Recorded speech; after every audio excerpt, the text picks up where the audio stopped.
Hello everyone, today we're going to be looking at a couple amazing consoles. What I have here is the PlayStation 5 and I also have Xbox Series S. I've been using them for quite a long time and I wanted to share my honest opinion about both of these. Before I start, I just want to say I love both of these consoles. This isn't going to be one is better than the other one. This is just going to be a quick comparison about things I love about each one. Since I do love and use each one of these every single day, I just love playing both of them. They are a little bit different but also the same when it comes to playing games and the quality. Let's start with the design first. So what I have here is the PlayStation 5. I just love the design of it, but it is a very large console and it is very heavy, so make sure you do have a lot of space for it. You can put this vertically or horizontally. Overall design, I do love it. It's very attractive console, but I wish it was just a little bit smaller. I also love the lights. You can actually customize the whole PlayStation 5, which is pretty cool. Now let's look at the Xbox Series S, which is more simple. It just doesn't weigh a lot. It's very small, very simple. You can put this anywhere. It doesn't take a lot of space. It's not much bigger than my Mac Mini, so that's one thing it has going for it. Also, it's very portable. You can just pop this in your backpack, carry it around.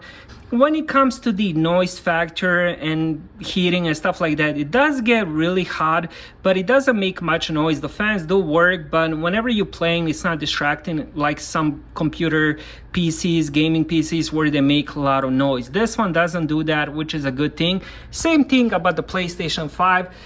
Whenever you pop in a CD game, it might make some noise, but overall, it doesn't make a lot of noise, which is another good thing. Both of these have USB Type A on the front if you do want to end up charging the controller or plug something else in. Next, let's look at the controller and compare them as well. So let's go with the PlayStation 5. So here we have a little bit of light. This might get all lighted up depending on game. It might be red, blue, and so on and so on. The controller itself looks really, really nice. I do love the design of it. It looks very futuristic. As I mentioned earlier, the console looks very cool and the controller definitely fits it. It definitely looks like next generation console. Unlike the Xbox, they just decided to do the same thing as they did from the previous generation. They didn't really change it a lot. It's not a bad thing. I do love this controller. It fits inside the hand nicely. Whenever I'm holding one and the other one, it's really hard. I was like thinking to myself before I decided to do this video, which one feels more comfortable, and I would honestly have to go with the Xbox. But the PS5 controller is definitely a better controller. It has more functions and it just looks better. But when it comes to how comfortable each one is, I would definitely go with the Xbox one. So for example, if I had to play a game on the PC and had to choose one to plug it into PC, I think I would pretty much go with the Xbox. Not because it's a better controller, it just fits more comfortable. This is definitely better controllers, a lot of different functions. Even the triggers, for example, if you're playing some shooting games or racing games, the buttons here will end up getting hard, and you can feel like as you're pressing gas and as you're pressing brakes, or if you zooming in, if you're playing shooter games and stuff like that. So this is by far the better controller. When it comes to buttons, they do have the same buttons, and both of them also support 3.5mm headphone jack, which I use pretty much every single time I game with either of them. So another thing that I love about the PS5 controller, it does have built-in battery. So all you have to do is just plug it in with the USB-C. The cable comes inside the box, so you can plug that in into the PS5 and then plug it in here, charge it, and it's good to go. Unlike Xbox that doesn't come with that, I can't believe they still haven't decided to put in a built-in battery or something like that. It's ridiculous. But if you do want to have that, you have to get that extra, which I have it here. If you don't want to use that, then you have to put in 2 AA batteries. And if you're doing a lot of gaming, they don't last that long, maybe a week or so. So overall, really good controllers. I love using them both. So next, let's look at the menu of each one, and I'm gonna tell you my experience and what I love about each one. Alright, so here we are with the Xbox Series S menu. So here actually the Xbox had a pretty big update and now it looks a little bit different. So if we look at my games and apps, here's where I'm gonna find all the apps I have installed on the console. Keep in mind this Xbox Series S is only 500 gigabyte storage. They will come out with the newer 1 terabyte storage, but for now, if you're getting the white version, it will come with the 500 gigabytes storage, and it is all digital, so all the games you're gonna have to download and get it on the hard drive. Here is some of the games I have currently on the hard drive, and I still have about 31 gigabytes free, which is located here. That's just to give you an idea. Apex Legends alone is probably 100 gigabytes by itself. So here we go, and then if you wanna do the full library, this is all the games I have that I haven't installed yet. So I have quite a huge library since I've been using Xbox for many years.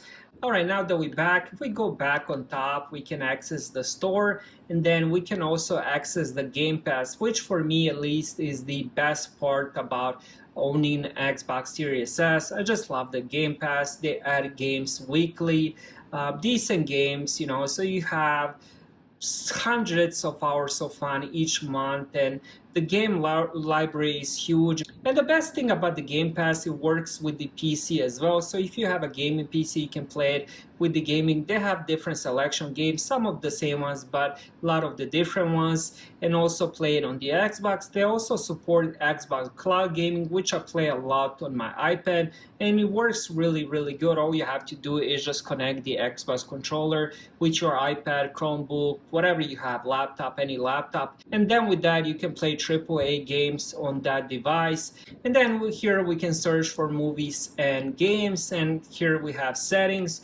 So overall menu is really nice. I mean, I do love it. You can end up pinning a lot of different games, some of your favorites and stuff like that. You can end up pinning some communities and stuff like that, and works really good. And the whole menu just looks really nice. I do love the bigger icons. I do love the recommendations on all that. It's just one of those menus that you just want to scroll through and just keep finding new stuff to play and stuff like that. So overall feel of the Xbox menu is definitely positive. I love using it. Next, let's check out the PS5 menu.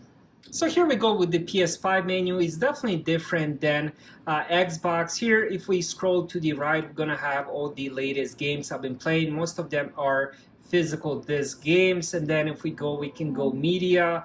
If I did end up having some movies and stuff like that, here is where you can actually get different apps and stuff like that. Let's go back to the game section. So if we go to the left, we're gonna have that PlayStation Store, and then we also have PlayStation Plus. So if we scroll down, we're gonna have different recommendations and stuff like that. Overall, it's not a bad menu. It's, you know, once you pop in the game, you just play it. I mean, that's what consoles are for. And again, if I ended up having Netflix and stuff like that, it will show up here. So all you have to do is click on it. But if you do care more about the menu, I feel like Xbox did a better job when it comes to that. Now let's talk about the gaming. What I have here is the 4K monitor. That's what I use to play. I have both consoles connected at the same time. You know, on the Xbox, I play a lot of digital games, and I also play a lot of the multiplayer games, like for example, Apex Legends, Rocket League. You know, I don't play Fortnite anymore, but when I did, I used to play it on that as well. Those games do end up playing in 4K, and the quality is amazing, especially if you have a device with the HDR10, which this monitor is. It just makes a huge difference. I tried playing without it, and then once you turn it on, you can definitely see so much difference. It makes the quality and everything about it just so much better. So if you do have the right device, Xbox Series S does really good job of upscaling to the 4K. Now, when it comes to the gaming on PS5, you do have native 4K, so all the games will play in 4K. For example, I play Ghost of Tsushima, which is just amazing graphically, masterpiece. I just love the graphics on this game. Both consoles are amazing. I play each one every single day. You know, for this one, I end up playing a lot of physical games. On the other ones, at night, I play Rocket League, sometimes a little bit of Apex Legends. But both consoles end up getting used pretty much every single day.